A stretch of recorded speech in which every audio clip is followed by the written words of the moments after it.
तो ये जो एप्लीकेशन थी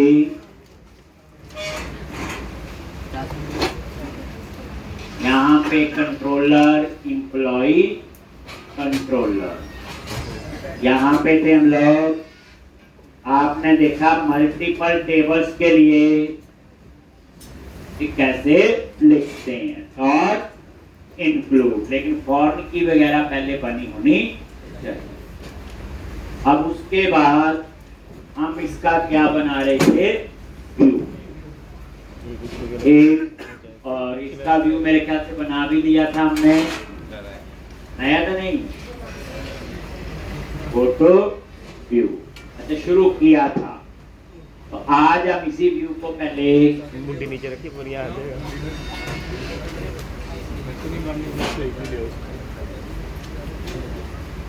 तो ये देखो, ये एम्प्लॉइज पे क्लिक किया,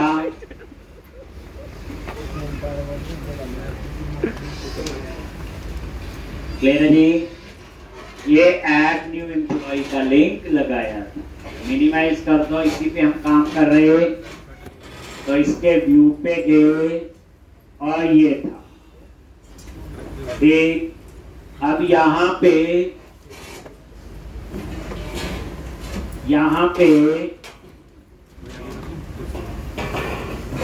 सबसे पहले आप चेक करो कि मॉडल डॉट एनी पटक दिया चेक किया क्या इसमें डाटा है कि नहीं।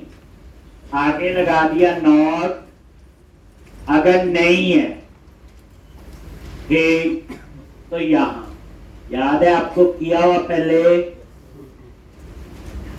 और यहां पे आपने मैसेज दे दिया क्या, नो डेटा फाउंड।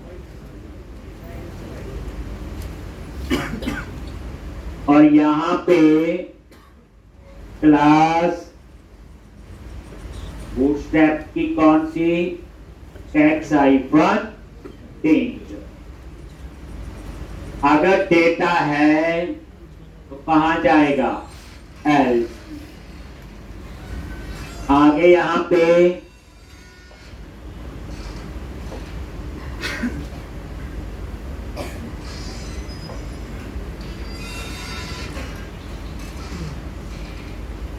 और यहां पे ये फॉर्मेट कर लिया। अभी आप रिफ्रेश करोगे तो डाटा तो है ही नहीं, तो वहां आ जाएगा नो डेटा फाउंड। जब डाटा होगा, इसमें एक चीज नोटिस की मैंने, यहां पे क्या लिखा था, अपसर्ट। बेसिकली एक ही मेथड बनाना है जिससे अपडेट भी होगा और इंसर्ट भी होगा, एक सेव और अपडेट दोनों के लिए। इससे पहले जो प्रोग्राम हमने दो किए उसमें क्रिएट लग बनाते थे, एडिट लग थी। उसमें क्या प्रॉब्लम थी, कोड तो सेम होता था, दो बार आपको लिखना पड़ता था। अब एल्स, अगर डाटा है तो नीचे हम उसकी आउटपुट लेंगे एक टेबल में। तो ये HTML में टेबल और इसके ऊपर भी बूटस्ट्रैप अप्लाई कर दो। अब आपको ये पता है कि बूटस्ट्रैप कहां से आता है, कहां पे वो फाइल है, कैसे कैसे एक्सेस होगा। Table icon stripe, table icon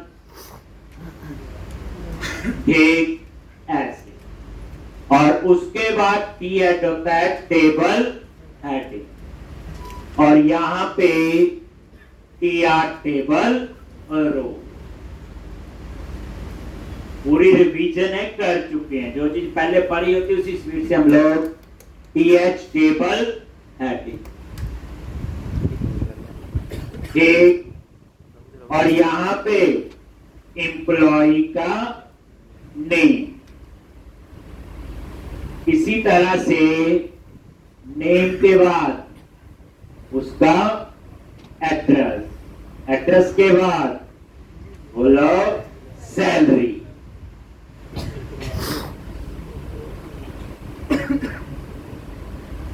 और यहां पे एक एज था उसमें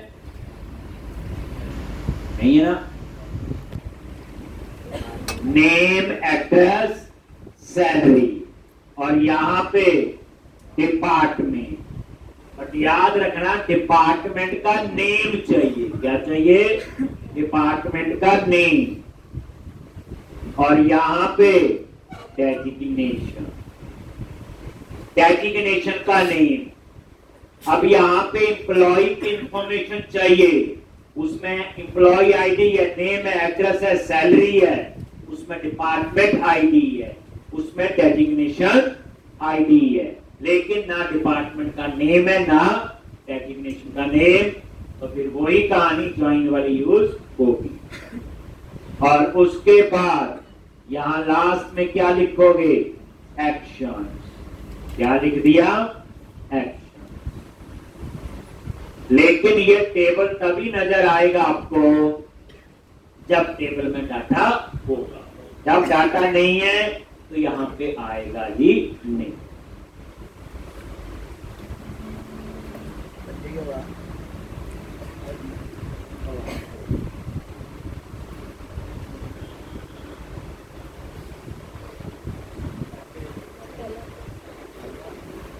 अब यहां पे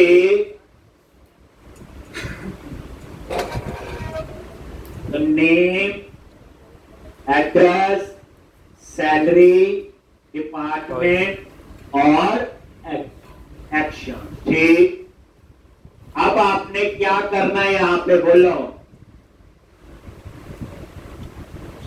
हो गया इतना? तो ये तो आपके आगे है। ठीक, लेकिन अब ये नजर नहीं आएंगे जब तक डाटा नहीं। अब हम कोड लिखेंगे ऐड न्यू एम्प्लॉय का। जब ऐड न्यू एम्प्लॉय पे क्लिक करोगे आप लोग, तो उसके लिए मुझे एक एक्शन बनाना पड़ेगा जिसका नाम होगा अपसर्ट। पहली बात समझो, ये जो अपसर्ट है ये आपका क्रिएट में भी काम करेगा और एडिट में भी। क्रिएट में भी और एडिट में। लॉज एक क्रिएट में भी और एडिट में भी। तो क्या करोगे? कंट्रोलर में गए,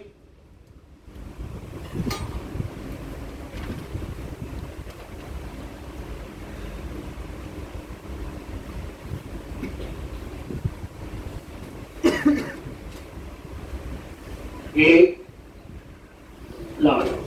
और अब आप लोग अपसर्ट नाम का कंट्रोलर में गए और यहां पे ये उसी स्पीड से सब हमें आता है। एक्शन रिजल्ट क्या आएगा? अपसर्ट।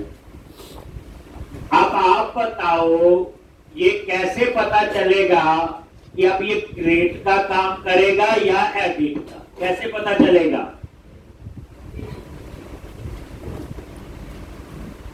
तो यहां पे आप क्या दोगे? एक आईडी, एम्प्लॉय आईडी।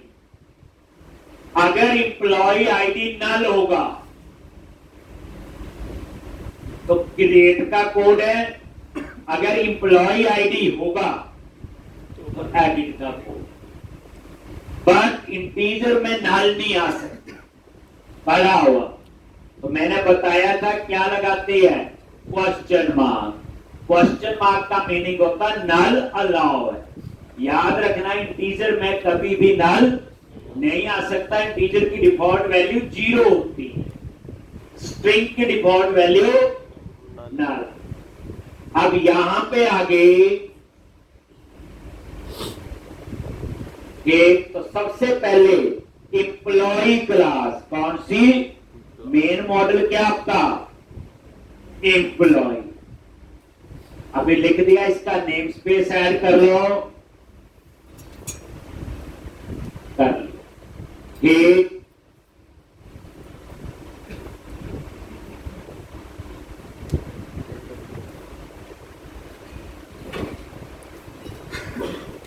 और ये एम्प्लॉई क्लास का ऑब्जेक्ट बना दिया। जब आपने ये ऑब्जेक्ट बनाया तो एम्प्लॉय क्लास में जितने भी मेंबर थे उन सबके डिफॉल्ट वैल्यू इनिशियलाइज हो जाएगी, क्योंकि जब भी हम कोई क्लास का ऑब्जेक्ट बनाते हैं तो बाय डिफॉल्ट कंस्ट्रक्टर कॉल होता है। बताया हुआ जो डिफॉल्ट कंस्ट्रक्टर है उसका क्या फायदा होता है, जितने भी मेंबर उस क्लास में होंगे उन सबके डिफॉल्ट वैल्यू इनिशियलाइज करता है। ये देखो, इस पे F12 प्रेस करो, ये देखो यही क्लास है। अब हमने तो नहीं बनाया कंस्ट्रक्टर, तो डिफॉल्ट कंस्ट्रक्टर तो होगा ही, कोई भी सबकी, जैसे आईडी की डिफॉल्ट वैल्यू 0, नेम एड्रेस की डिफॉल्ट वैल्यू नल, ऐसे salary department ID designation ID की 0, क्योंकि इनकी डाटा टाइप इंटीजर। तो ये मैंने कोई एरर ना आए, मैंने ये ऑब्जेक्ट बना। अब हम लिख रहे कि आईडी, अगर ये आईडी नल है इसका मतलब क्या हुआ, क्रिएट का कोड है। किसका कोड है, क्रिएट का। देन वो कौन से व्यू पे, रिटर्न व्यू। और चाहे व्यू में आप ये खाली ऑब्जेक्ट पास कर, एक ये खाली है, डाटा थोड़ी है इसमें कुछ, एक रिटर्न व्यू, तो ये क्रिएट। अगर आप इसको ना भी लिखो तो आके देखना चलेगा, जब एरर आएगी तब लिखना। एक तो इसलिए ये आपका खाली एम्प्टी एम्प्लॉय ऑब्जेक्ट मैंने डाल दिया। तो ये कोड था आपका किसका, बोलो, क्रिएट हो गया। अगर आईडी नल है और अगर नल नहीं है तो ये कोड हम लिखने जा रहे एडिट। एडिट में क्या चाहिए, फाइंड। एक क्या लिखोगे, वेर, क्यों लिखना, हम इसी को यूज कर लेते हैं, ऊपर एम्प्लॉय है तो सही। नया ऑब्जेक्ट क्यों बनाएं, नई मेमोरी एलोकेट क्यों करें। अब हम इसके अंदर क्या लिखेंगे, फाइंड के लिए context dot employees dot find, और यहां पास कर दिया आईडी।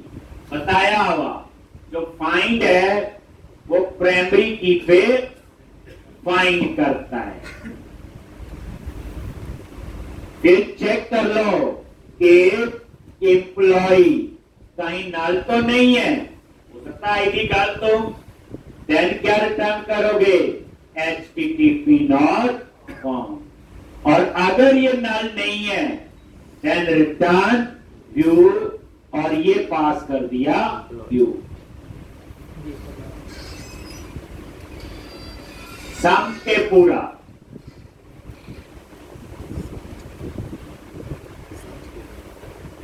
मैं यहां एक वेरिएबल लेने वाला था, एम्प्लॉय इन टीवी, लेकिन उस वेरिएबल को लिए भी नहीं, काम हो गया, एक एक्स्ट्रा मेमोरी क्यों एलोकेट करूं, मैंने इसी ऑब्जेक्ट को, ये तो खाली है लेकिन अब इसमें डाटा आ, तो ये फाइंड का कोड है। कौन सा कोड है, फाइंड। तो एक हो गया क्रिएट का और एक हो गया एडिट। और इससे पहले हमने जो प्रोग्राम बनाए दोनों, हम क्रिएट का अलग बनाते थे और एडिट का अलग। अब हम आज के बाद क्रिएट और एडिट हम इस तरह से ही कुछ बनाएंगे, थोड़ा बहुत चेंज करते हैं।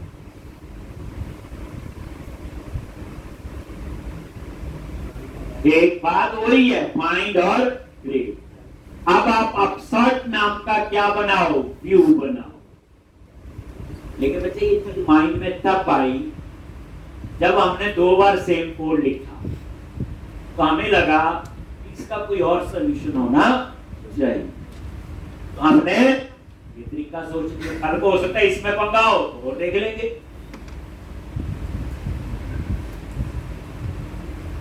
कोई चीज ठीक करनी है पहले गलती पता होनी चाहिए।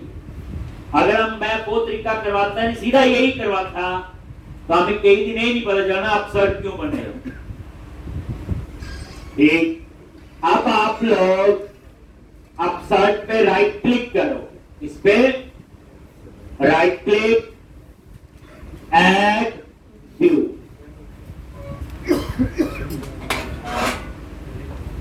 इसका व्यू बनाओ, ऐड व्यू MVC5 ऐड। और ये देखो अपसर्ट नाम से क्या बन जाएगा, ये व्यू कहां बनेगा, व्यूज फोल्डर के अंदर कंट्रोलर नाम से फोल्डर बना होगा और उसके अंदर ये अपसर्ट व्यू आप चेक करो। सबसे पहली लाइन क्या लिखेंगे, मॉडल और यहां पे नेम स्पेस, ये ना होना प्रोजेक्ट का नाम, क्या ये नेम स्पेस, ये नेम स्पेस है डॉट एम्प्लॉय। ठीक, अब आपने ये मॉडल ऐड कर लिया, क्लियर है। अब यहां पे आ जाओ नीचे, जब भी कोई अपनी प्रोग्रामिंग को ऐड द रेट, याद रखना ये जो ऐड द रेट है ये किसका सिंटैक्स है, रेजर का, RAZOR, बताया हुआ ये रेजर के सिंटैक्स है। इसके अंदर आप ये करली ब्रैकेट लगी है, आप अपने वेरिएबल डिक्लेयर कर सकते। तो इस बार हम इसको यूज कर रहे हैं, ये व्यू बैक इसी क्वेश्चन में जब पता चलेगा तब समझाऊं। अभी आप लिखो टाइटल, पहले क्या होता था, जो टाइटल है अगर रेट पे क्लिक किया तो न्यू एम्प्लॉय आता था, एडिट पे क्लिक किया तो एडिट एम्प्लॉय, और पहले दो अलग अलग व्यू होते थे, अब एक ही व्यू। तो यहां पे वेर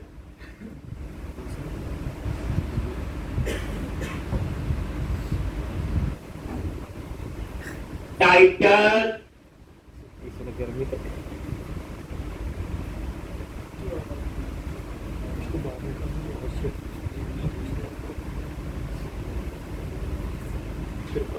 where title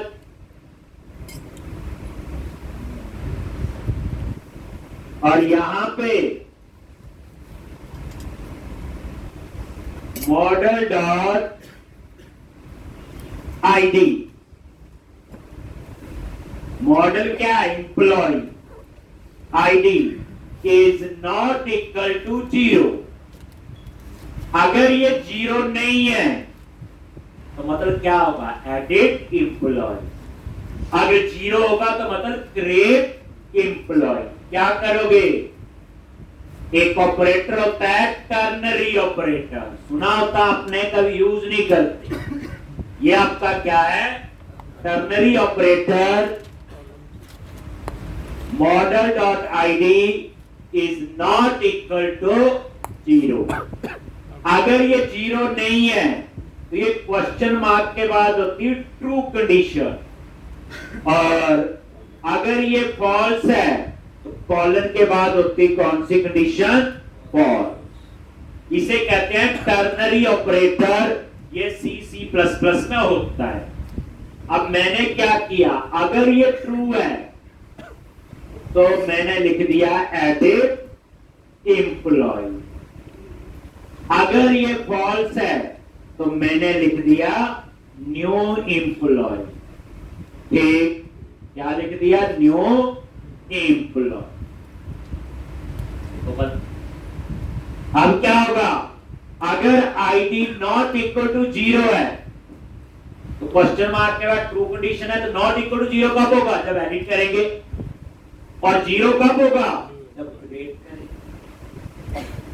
एक अब ये किसी को टर्नरी ऑपरेटर नहीं आता है तो बेचारा कैसे लिखेगा, if model dot ID is not equal to this then else लगाएगा, 3-4 लाइनें लिखेगा, यहां काम एक लाइन से। तो अगर आपका सिंपल इफ एल्स हो तो हम लोग ये यूज कर सकते हैं टर्नरी ऑपरेटर, और ये आने वाले टाइम में मैं काफी यूज करता हूं।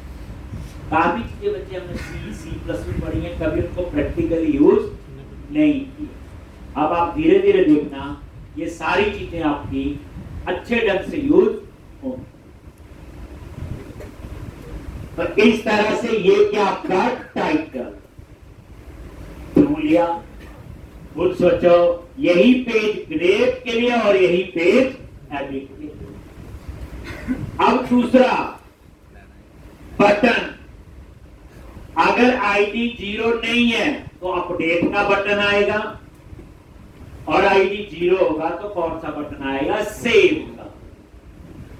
ठीक, तो उसके लिए भी वेरिएबल, तो यहां हम डिक्लेयर कर सकते हैं where सेव अपडेट, और यहां लिख दिया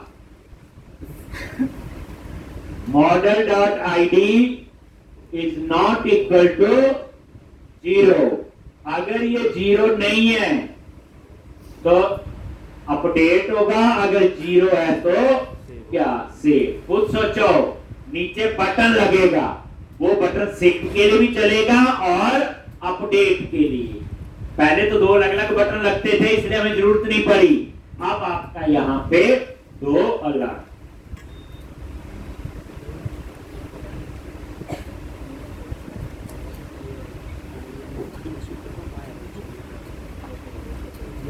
क्लियर है?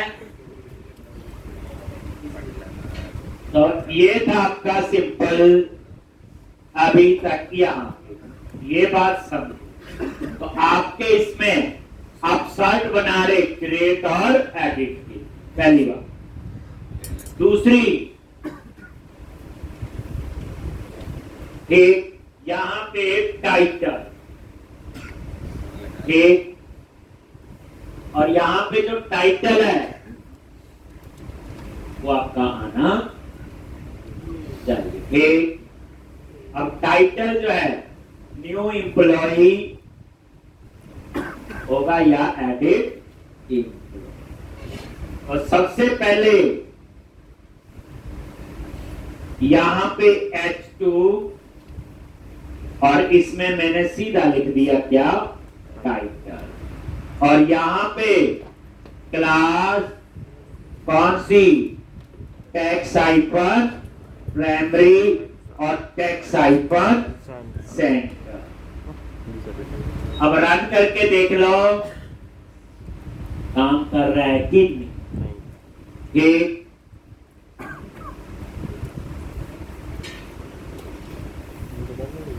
यहां ब्रेक पॉइंट लगा लो टेस्ट करने के लिए। ठीक, लगा दिया ब्रेक पॉइंट, पहले चेक करो फिर लिखते हैं कोड। छोटा कोड लिखा, टेस्ट किया, आगे बढ़े।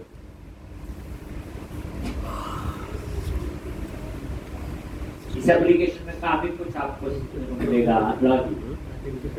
एम्प्लॉय पे क्लिक किया और ऐड न्यू एम्प्लॉय, वो देखो यहां आ गया, ब्रेक पॉइंट लगा हुआ। इस समय आईडी देखो, आईडी में क्या आ रहा है? नल। अगर मैं क्वेश्चन मार्क नहीं पता होता मुझे तो ये एरर देता कि इंटीजर में नल नहीं आ सकता, उसके लिए मैंने क्वेश्चन मार्क लगाया। तो पूछे क्वेश्चन मार्क किसके लिए होता है? नल अलाउ के लिए। F10, अगर ये नल है देन रिटर्न व्यू। ठीक, और यहां से कहां जाएगा? बाहर आ गया सीधा ही, नीचे का कोड नहीं चला। ठीक, ये कंटिन्यू कर दो, ये पूरे साइड स्टेप्स बता। क्या लिखा आ गया ऊपर? New employ. अब हम नीचे अपने टेक्स्ट बॉक्स लगाएंगे जैसे हम लोग लगा। क्या करो, इस ब्रेक पॉइंट को हटा दो, नहीं तो बार बार रिफ्रेश करेंगे तो वो यहाँ पे चल।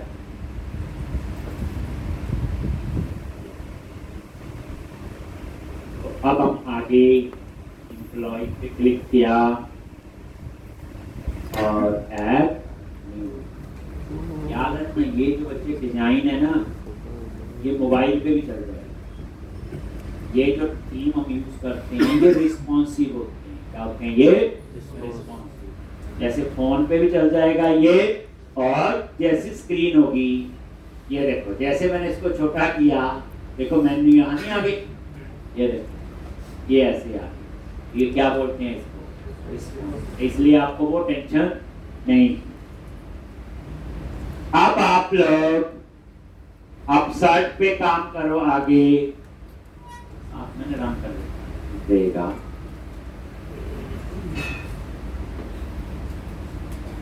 एम्प्लॉई न्यू, यहाँ पे आगे, और एट द रेट यूजिंग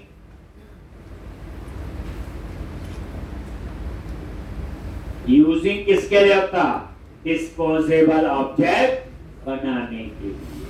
याद है? थर्ड टाइम सेव कोड, और यहाँ form tag HTML begin form. Begin form के अंदर हम ये बता सकते हैं ये पेज सबमिट हो तो कहां पे जाए। ठीक, याद है? डिलीट में बताते नहीं थे, डिलीट पे जाए, ये एक्शन का नेम, ये कंट्रोलर का नेम, और ये आईडी, याद करो। ठीक, अब यहां पे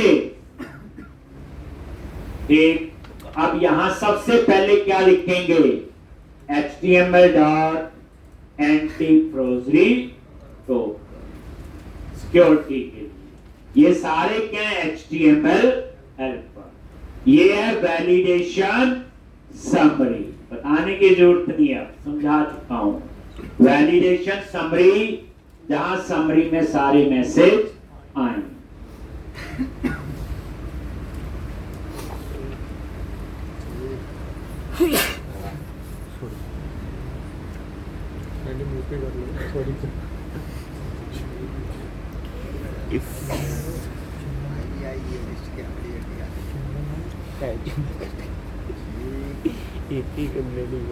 एक tax icon danger,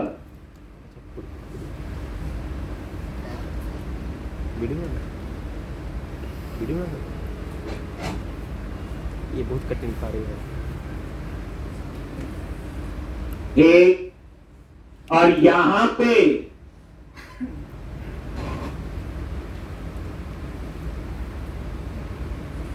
validation summary, यहां पे सारे वैलिडेशन के मैसेज आए। फिर क्या लिखते हैं? बोलो। टेप क्लास, क्या लिखा था? रो, याद है? और इसके अंदर हम क्या लगाते हैं? फॉर्म ग्रुप, क्या लगाते हैं? Form group. करवाया हो? मैंने करवाया हुआ, बड़े गुस्से से देख रहे कि मैंने ही लिखा था और सारा आपको बताया। ठीक, अब यहाँ पे रो नहीं लिखते थे तो लिख लेते हैं। अब यहाँ पे क्या लिखना है? बोलो। Tape class form hyphen group. एक एक कंट्रोल के लिए हम एक एक ग्रुप बनाते हैं, ऐसा तो पता ही है। अब उसके बाद यहां पे क्या लगाएंगे? हेडिंग के लिए लेबल 4, याद है? ठीक, और ये मॉडल और मॉडल डॉट नेम, तो ये हेडिंग उठाएगा मॉडल से। इसी तरह से HTML डॉट टेक्स्ट बॉक्स 4,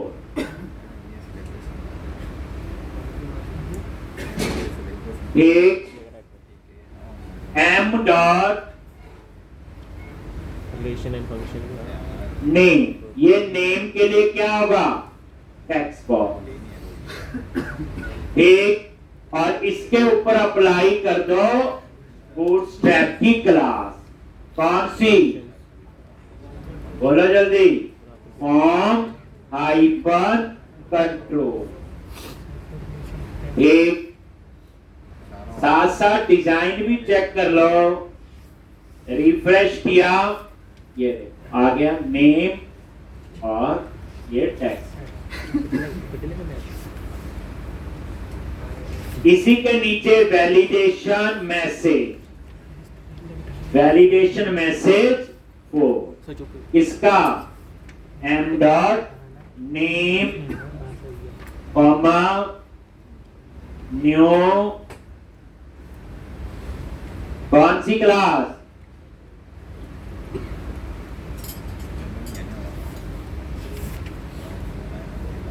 बोलो एक्स आइकन पिंक।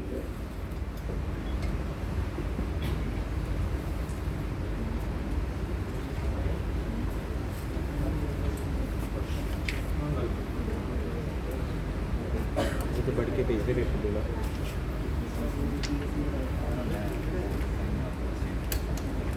नेम और ये वैलिडेशन मैसेज वो उसका मैसेज आपका यहाँ पे आए। याद आ गया होगा, करता गया प्रैक्टिस की आ गया होगा, नहीं की है ऐसे देखने से डर लग रहा होगा। अब यहाँ पे label for heading, text box for text box और उसमें कोई एरर है उसकी वैलिडेशन का मैसेज इसमें आए। अब इसी तरह से यही आप उठाओ किसके लिए, यही फॉर्म ग्रुप नेम के बाद क्या आएगा, एड्रेस। ये उसी स्वीट से हमें आता, पहले करवा चुका हूं, लिख चुके हैं हम लोग। ये थर्ड टाइम सेम कोड लिख रहे हैं। काउंट कैसे होता है, एक बार काउंट करेंगे, 2 बार करेंगे, तीसरी बार और चौथी बार हम कहते रहने दो, फिर नहीं समझ आ रहा है, फिर कहते कंप्यूटर में बड़ा कुछ और भी है। एक तीसरी बार में बच्चे समझ आना ही चाहिए। अब यहाँ पे ये सेम कोड है, ये नेम के बाद एड्रेस। एक आज के बच्चे एमपीसी का जमाना है।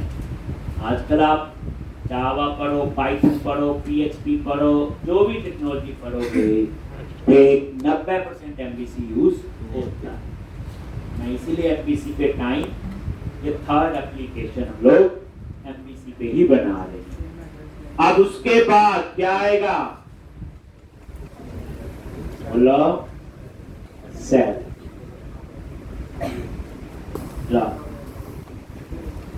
ये आ गया सैलरी।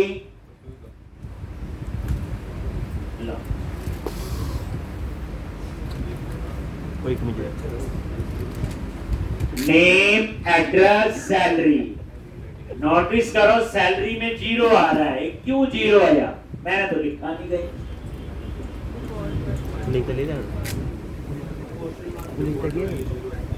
ये जो सैलरी में 0 आ रहा है, क्यों 0 आ रहा है, मैंने तो लिखा नहीं गई। कहां से आया 0,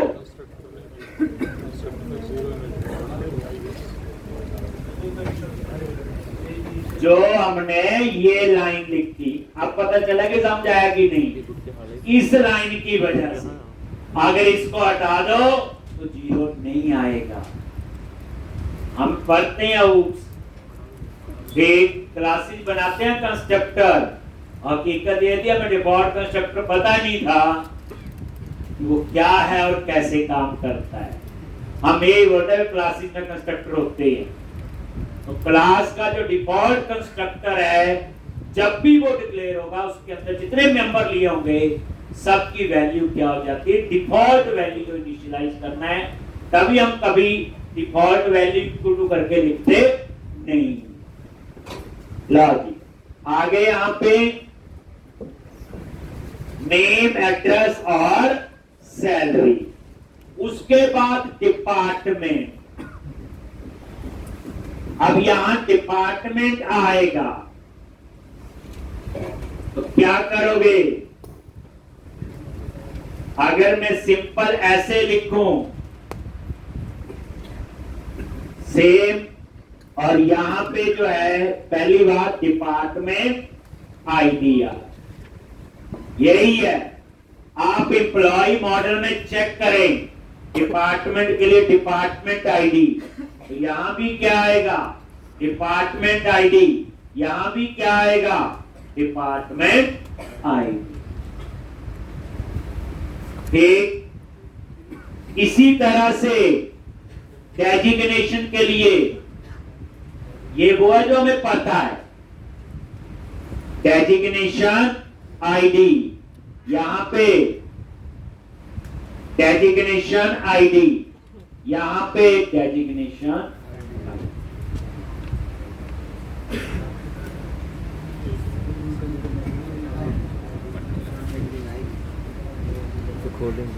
एक, और ये देखो रिफ्रेश किया,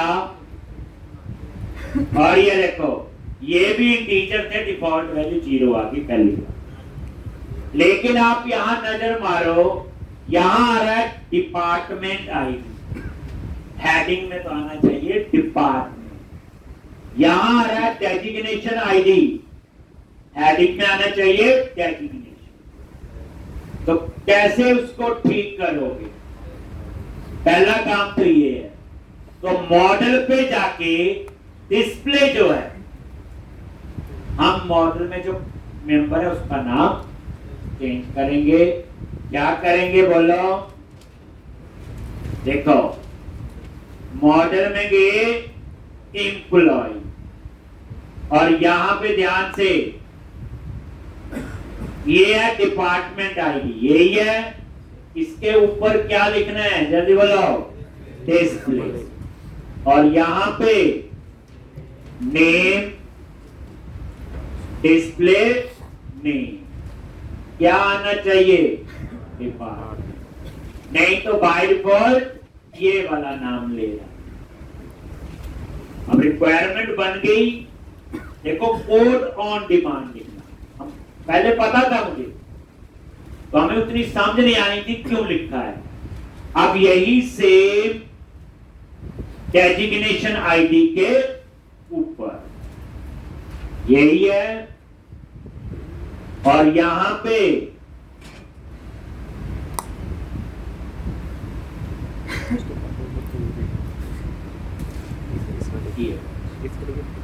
एक यानी डेजिग्नेशन का कर दिया आईडी की जगह, तो मैंने क्या किए डिस्प्ले नेम। अब देखो जब मैंने यहां डिस्प्ले चेंज किए तो मुझे माइग्रेशन दोबारा चलाने की जरूरत नहीं है।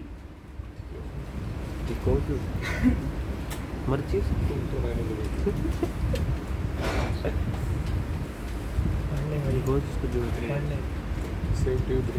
सोचना वाला भी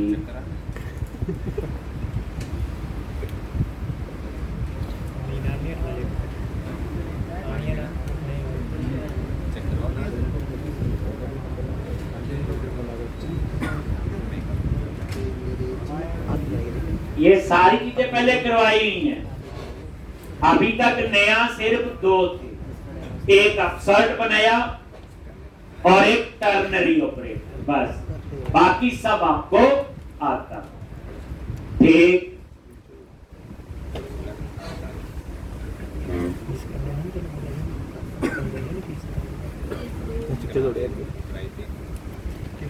मैं को देखती 16 ऐड न्यू एम्प्लॉई, 14 देती आ रही। ये देखो आ गया लिखा हुआ डिपार्टमेंट, पहले डिपार्टमेंट आईडी आ रहा था तो मैंने डिस्प्ले नहीं। अब रिक्वायरमेंट है डिपार्टमेंट के लिए ड्रॉप डाउन लिस्ट लगे, क्या लगे? Drop down list. ठीक, और हम ड्रॉप डाउन लिस्ट से चूज करें भाई कौन सा डिपार्टमेंट है, और उस डिपार्टमेंट में डिपार्टमेंट टेबल से डाटा आना चाहिए, होता ना। देखो ये मेन टेबल है एम्प्लॉय, एम्प्लॉय का नेम आ गया, एड्रेस आ गया, सैलरी आ गया। अब यहां पे मैं डिपार्टमेंट खुद नहीं लिखूंगा, लिखने में गलती हो सकती है। हमें वही डिपार्टमेंट चाहिए जो डिपार्टमेंट मॉडल में है।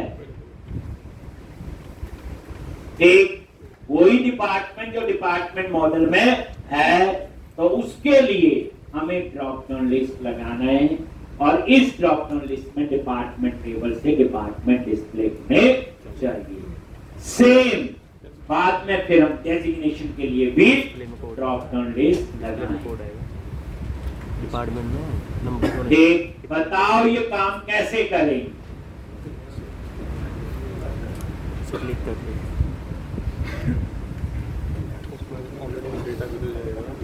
तो पहले आप एक बात समझो, डेटा पे जाएगा ये डिस्प्ले में। ध्यान से देखना आप पूरी बैकग्राउंड क्या होने वाला है।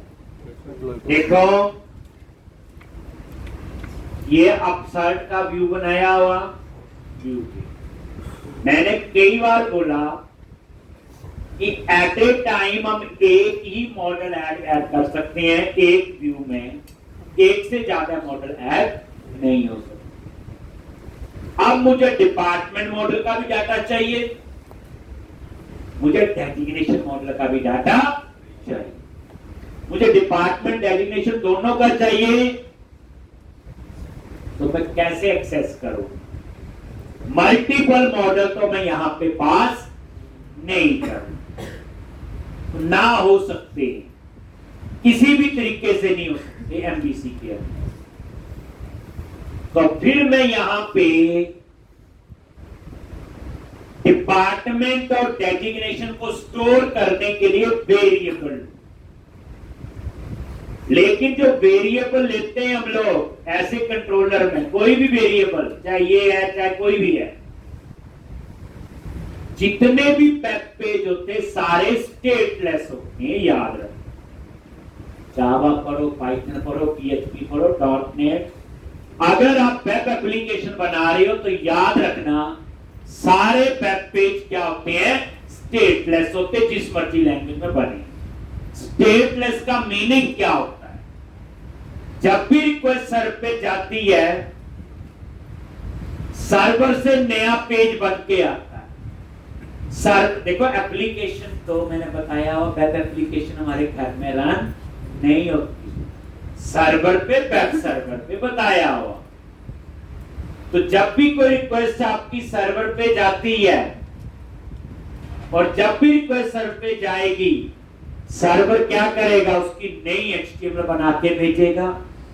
तो अंडरस्टूड है, जो उस पेज पे वेरिएबल वगैरह लिए होंगे सबका डेटा जो है वो लॉस्ट हो जाएगा। एक जैसे मान लो मैंने कांटेक्ट पे क्लिक किया, अब ये रिक्वेस्ट सर्वर पे गई, पेज सर्वर से आया और ये इंफॉर्मेशन आपकी आ, तो ये नई HTML आ रही, मैंने अबाउट पे क्लिक किया, नई HTML आई सर्वर से। क्लाइंट साइड में तो कुछ नहीं, ब्राउजर है। क्लाइंट साइड में हमारे घर में क्या होता? एक ब्राउजर होता है और एक इंटरनेट का कनेक्शन, और कुछ भी नहीं होता। और वेब एप्लीकेशन के लिए यही चाहिए। तो इसका जितनी बार रिक्वेस्ट सर्वर पे जाती है उतनी बार ही नया पेज बन के आता है।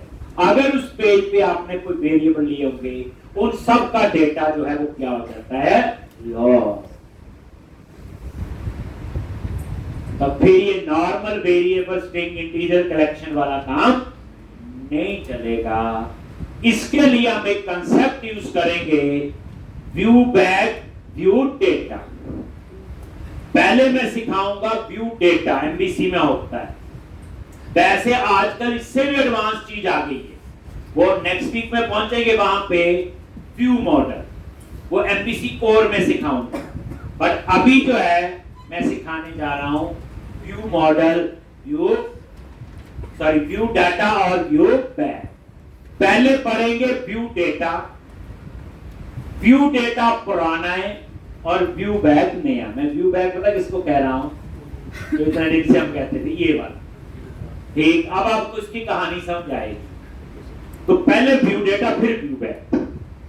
तो व्यू डेटा जो है, in view data we can store string value, integer value, array, collection, या कंक्लूजन में आप कह सकते हो can store any type of data.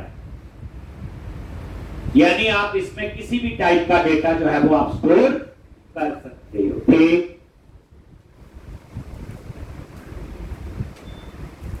Store any type of data in view, कोई इसमें ऐसा है। और व्यू डेटा का जो स्कोप है, एक एक्शन टू व्यू, कहां तक उसका स्कोप है? Action to view. मतलब हमें इतना ही चाहिए कि एक्शन में स्टोर करूं और व्यू में उसे एक्सेस करूं। एक एक्शन में स्टोर करूं और व्यू में हम उसको एक्सेस कर लें। तो व्यू डेटा का जो स्कोप है वो कितना होता है? Action to view. एक आप बोलो नॉर्मल वेरिएबल ले लो, नॉर्मल वेरिएबल का डाटा लॉस्ट हो जाएगा जब भी रिक्वेस्ट सर्वर पे जाए। ठीक, तो अब यहां पे देखना ध्यान से, कंट्रोलर पे गए, एक और ये आप अपसर्ट में आ। ठीक, अब यहां पे कैसे लिखेंगे? व्यू डेटा ये, और स्क्वायर ब्रैकेट में की का नाम दे दिया, इसमें डिपार्टमेंट स्टोर करने हैं तो वेरिएबल का नाम दे दिया कैपिटल, तो डिपार्टमेंट का डेटा हो। ये की का नाम है, कुछ भी रख सकते हैं। और उसके बाद इसमें डाटा कहां से आएगा? टेबल से। तो क्या लिखोगे? Context dot department dot to list.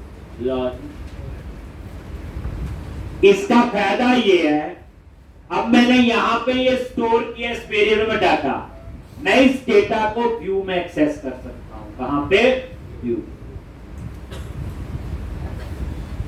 इसी तरह से व्यू डेटा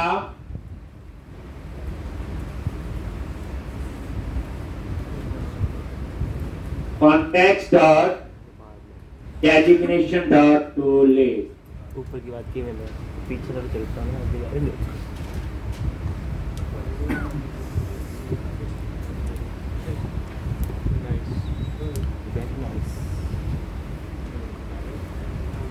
तो एक में डिपार्टमेंट ले लिए और एक में तो भी जल्दी के सेफ एक देखो रिटर्न व्यू, इसमें एक ही मॉडल हो सकता है, वो तो हम कर ही रहे हैं ऑलरेडी यूज, लेकिन जब मल्टीपल मॉडल की रिक्वायरमेंट होगी तो हम कर सकते हैं व्यू। व्यू डेटा क्या है? इसमें स्ट्रिंग भी स्टोर हो जाएगा, एरे, ऑब्जेक्ट, किसी भी टाइप का डेटा आप स्टोर कर। यदि अब इन दोनों वेरिएबल को मैं कहां एक्सेस करूंगा? व्यू में जाके। मैं अभी लगाया, इनका स्कोप कितना है? Action to view, action to view.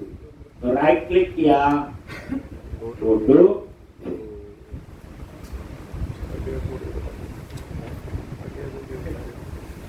बता देंगे।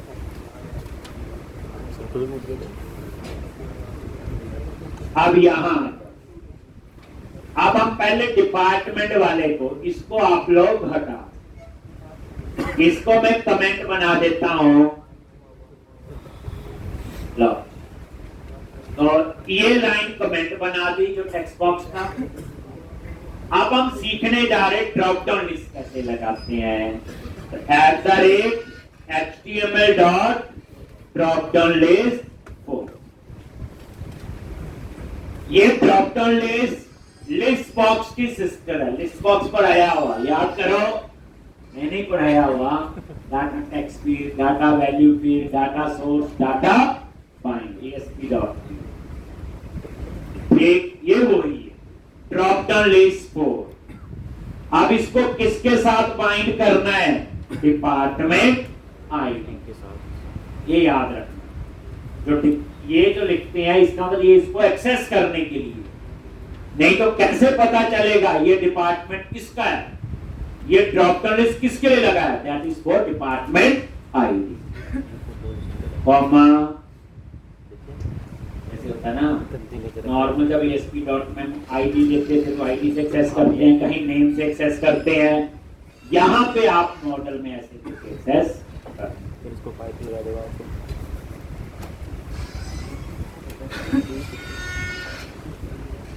ठीक। अब यहां पे न्यू सेलेक्ट लिस्ट, ये जो सेलेक्ट लिस्ट है ये ड्रॉप डाउन लिस्ट के साथ यूज, किसके साथ यूज होगा? ड्रॉप डाउन लिस्ट के साथ। और इसमें डाटा कहां से आएगा? व्यू डेटा, और क्या नाम था वेरिएबल का? Def data. अब समझाया? कंट्रोलर में वो डिक्लेयर किया एक्शन के अंदर और यहां एक्सेस कर देखता हूं वीडियो देखा। अब उसके बाद इसको टाइप कास्ट करना है। क्या करना है इसको? टाइप कास्ट, यानी इसे कन्वर्ट करना है। तो ये क्या कलेक्शन है? तो यहां लिखो एज और उसके बाद लिस्ट। जैसे लिस्ट लिखते हो आई इनमरेबल लिखते हो, एक ही बात है। तो इसमें क्या है? व्यू डेटा में क्या आ रहा है?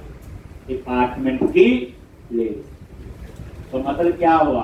डिपार्टमेंट आ रही ना, तो ये उसे कन्वर्ट किया। क्या किया उसको? कन्वर्ट किसमें? डिपार्टमेंट की लिस्ट। ठीक। लो, लेकिन ये डिपार्टमेंट यहां आ नहीं रहा,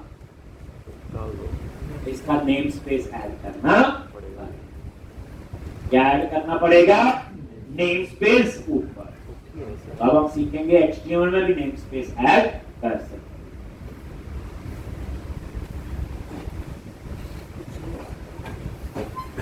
कैसे ऐड करोगे ऊपर? पहले वो ऐड कर लेते हैं फिर वापस।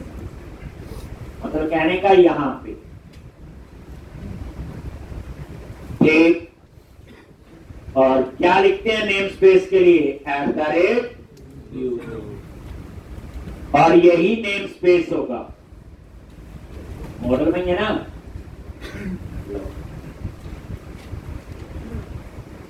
यही हो गया। तो पता चल गया HTML में भी हम नेम स्पेस ऐड कर सकते। ठीक।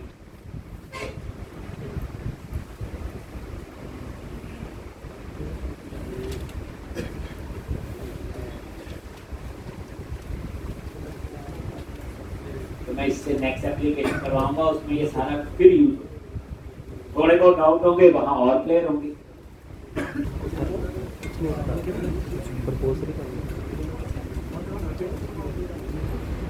ठीक। तो इस तरह से ये नेम स्पेस ऐड कर लिया। जैसे ऐड किया होगा तो यहाँ की एरर जानी चाहिए। देखो एज के बाद देखो यही एरर। ठीक। अब यहां वैसे नहीं होगा कि ऊपर क्लिक करके कॉमा, फिर आता है डाटा वैल्यू फील्ड। क्या आएगा? तो यहां दे दिया डिपार्टमेंट आईडी, प्राइमरी की आईडी है इसकी, और डाटा टेक्स्ट फील्ड। यहां पे क्या आएगा? नेम। देखो डिपार्टमेंट मॉडल में कितने कॉलम हैं? जल्दी बोलो। दो ही तो हैं। F12 प्रेस करो। क्या क्या? आईडी और नेम। तो मैंने क्या किया? ये डाटा वैल्यू फील्ड आईडी जो नजर नहीं आएगा, और ये डाटा टेक्स्ट फील्ड नेम जो हमें स्क्रीन पे नजर आएगा। बस। और ये सेलेक्ट लिस्ट है। तो ये जो सेलेक्ट लिस्ट है हमेशा याद रखना किसके साथ यूज होता है? Drop down list. उसके बाद सेलेक्ट लिस्ट के बाहर, यहां पे सेलेक्ट लिस्ट के बाहर डिफॉल्ट ऑप्शन सेलेक्ट डिपार्टमेंट। क्या लिख दिया? Select department. आती है ना जो बाय डिफॉल्ट सबसे ऊपर आएगा। ज्यादा रिस्पेक्ट देनी हो तो लिख सकते हैं प्लीज सेलेक्ट डिपार्टमेंट, मर्जी आप। एक कॉमा, ये डिफॉल्ट, और लास्ट में हम बूटस्ट्रैप अप्लाई कर देंगे। फॉर्म कंट्रोल याद रखना, फॉर्म कंट्रोल ही उसकी पूरी एक जैसा डिजाइन बना के देगा। जितिया तो ना लगाओ, किसी पे भी ना लगाओ, तो कैसा आ जाएगा? न्यू और करली ब्रैकेट @ क्लास और यहां पे फॉर्म हाइफन कंट्रोल। नोटिस करो ये दो कोड लिखे जा रहे हैं, क्रिएट का भी और एडिट का भी। ठीक, तो आने वाले टाइम और शॉर्ट करेंगे हम लोग। कल ये तो समझा जाए।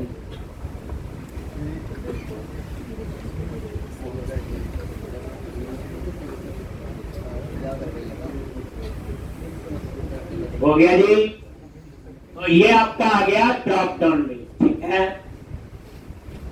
चेक कर लेते हैं इसको, एक बार रन करो और टेस्ट करो, फिर हम सेम दोबारा से लिखेंगे।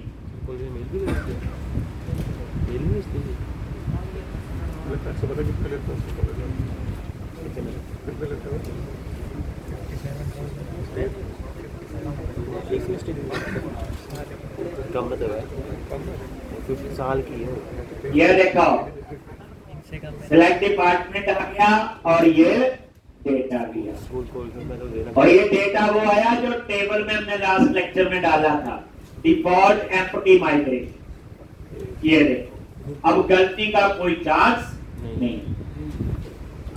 एक अब डेजिग्नेशन के लिए भी ऐसे क्या लगाओगे आप, ड्रॉप डाउन।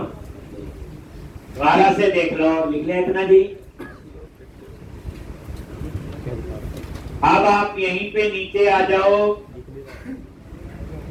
ये सेकंड लाइन जो है कमेंट बना दी, और इसकी जगह कौन सा HTML पर ड्रॉप डाउन लिस्ट हो।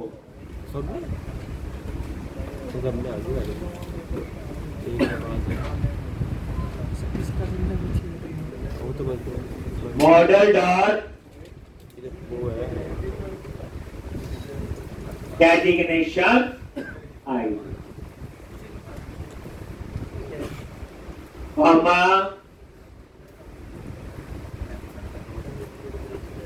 इससे पता चलता है कि ये ड्रॉप डाउन लिस्ट डेजिग्नेशन के लिए।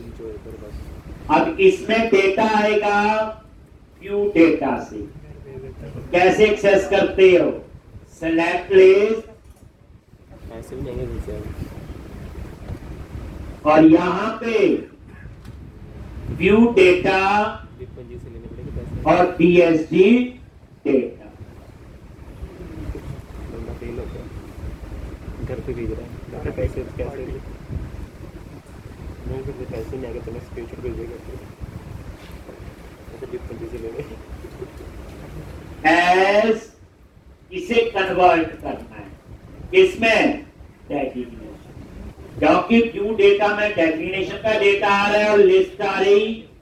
आप लिस्ट लिख लो चाहे आई नंबरेबल, एक ही बात। ये कैसे पता चलता है, यहां से जब टू लिस्ट लिखा तो यहां लिखा हुआ लिस्ट डेजिग्नेशन, यहां लिखा हुआ आई नंबरेबल डेजिग्नेशन। रट्टा नहीं, मेरी बात पे नहीं विश्वास करना, चेक करना। तो चाहे मैं आई नंबरेबल लिख लूं चाहे लिस्ट, दोनों ही किसके लिए होती है, कलेक्शन के लिए।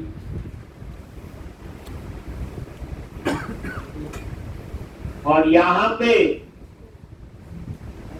Designation,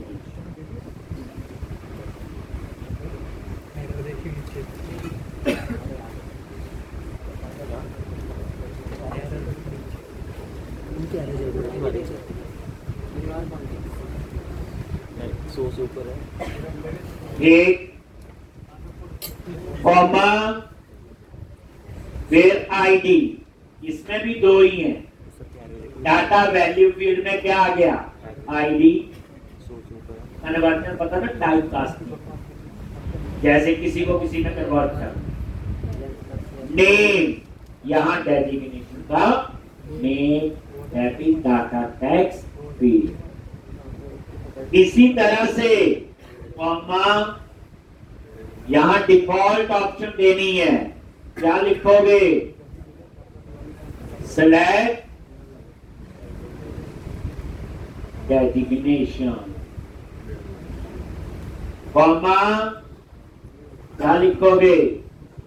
new at curly bracket at the rate class.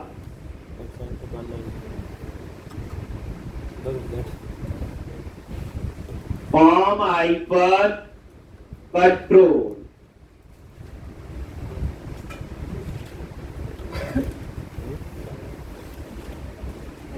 एक घंटे बन गए में हाँ हमने फोकस रखे हमने से 3 सेकंड आगे चले ये आपके ड्रॉप नॉलेज। इस क्वेश्चन में आपने सीखा कि कैसे व्यू डेटा में डाटा स्टोर करना है। बट पहले मुझे बताओ कि हमें व्यू डेटा की रिक्वायरमेंट क्यों पर। तो आपको पूरी कहानी बतानी पड़ेगी कि एक व्यू में एक ही मॉडल ऐड हो सकता है, पर हमें तो डिपार्टमेंट मॉडल का डाटा भी चाहिए, डेजिग्नेशन का भी चाहिए।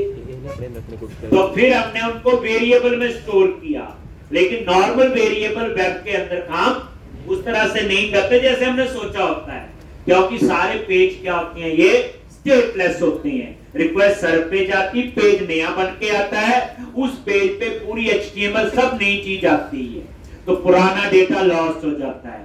बट हमें तो पुराना चाहिए है, तो हमने एक नया कंसेप्ट सीखा, व्यू डेटा। इसलिए हमने व्यू डेटा यूज किया। ये नहीं बोलना व्यू डेटा डाटा स्टोर करना है और इसको हम लोग कंट्रोलर से या एक्शन से व्यू तक, ये तो छोटा सा आंसर है।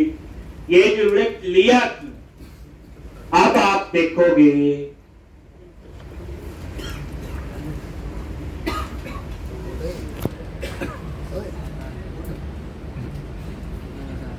ये देखो सिलेक्ट डेजिग्नेशन आ गया और ये ले रहा जी। अब उसके बाद अब आता है व्यू डेटा, लेकिन व्यू डेटा पुराना है, नया क्या है, व्यू बैग। अब क्वेश्चन है व्यू डेटा और व्यू बैग में क्या डिफरेंस? कुछ तो गड़बड़ है, मतलब कौन बताए? क्या बताना? बस याद रखना दोनों का काम सेम है, बस फर्क कितना है, व्यू बैग नया है, फर्क कितना है, व्यू बैग में आपको टाइप कास्ट करने की जरूरत नहीं पड़ती, बाकी सब ये तो पता ही था मुझे। जो व्यू बैग है उसमें आपको टाइप कास्ट करने की जरूरत नहीं पड़ती। ठीक, तो जो व्यू बैग है आपका, ठीक, काम वही करेगा, डिट्टो, मीनिंग वही, इसमें भी स्ट्रिंग यूज हो सकता है, सब कुछ है वही, जैसे बताया कलेक्शन एरे ऑब्जेक्ट, इसका भी scope action to view. But difference is क्या है, इसमें मुझे वो एज करके टाइप कास्ट करने की जरूरत नहीं होती, क्योंकि व्यू बैग जो है वो डायनामिक प्रॉपर्टीज बनाता है। क्या बनाता है वो? डायनामिक। उसी समय डिसाइड करता कैसा डाटा होगा, आपको बताने की जरूरत नहीं है। तो व्यू बैग जो है बेसिकली वो डायनामिक प्रॉपर्टीज बना, ठीक है। तो कल हम लोग उसके ऊपर काम करेंगे और भी होगा, बट इतनी प्रैक्टिस आप करके आओ।